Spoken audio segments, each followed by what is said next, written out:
Numéro 1, les bains froids. Après un match ou un entraînement intense, les footballeurs s'immergent dans un bain froid ou glacé pendant 10 à 15 minutes. Mais c'est efficace ce truc? C'est simple, ça évite la fatigue, ça élimine les toxines et ça permet ainsi une récupération plus rapide. Le froid donne un coup de fouet au corps et stoppe les micro-saignements responsables des courbatures et des hématomes. Alors moi je suis pas Dr House, mais j'ai fait des petites recherches.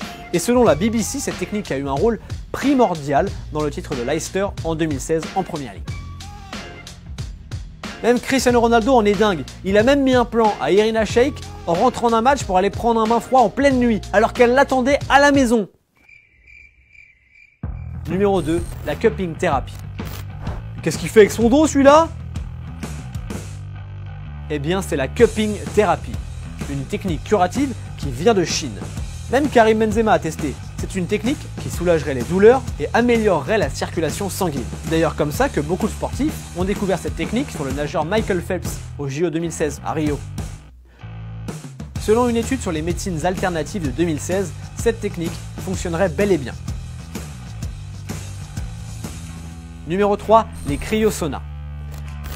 Les bains froids ne sont pas la seule technique de cryothérapie. Il y a aussi ces gros frigos qui fument du froid là. Eh bien c'est des cryosaunas.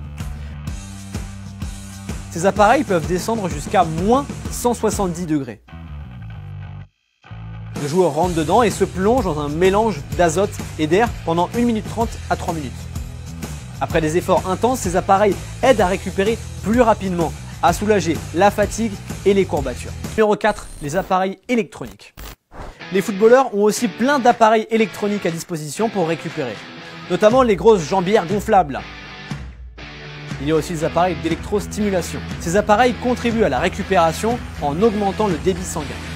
Numéro 5, les méthodes classiques.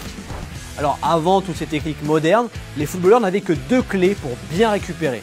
Le décrassage, qui permet d'adoucir le passage de l'activité au repos, et les massages du kiné. Ces techniques sont d'ailleurs toujours les plus fréquemment utilisées dans les clubs. Numéro 6, le mode de vie. Inutile de faire un dessin ni de s'éterniser, le sommeil et une nutrition équilibrée sont une clé très importante pour la récupération.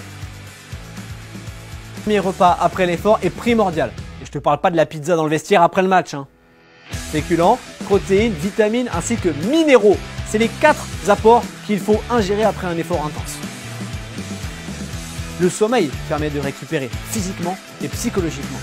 Mais c'est dans le sommeil profond, c'est-à-dire la deuxième partie des 3 cycles du sommeil, que l'on récupère musculairement. Alors bien dormir, c'est tout aussi important que des bains froids.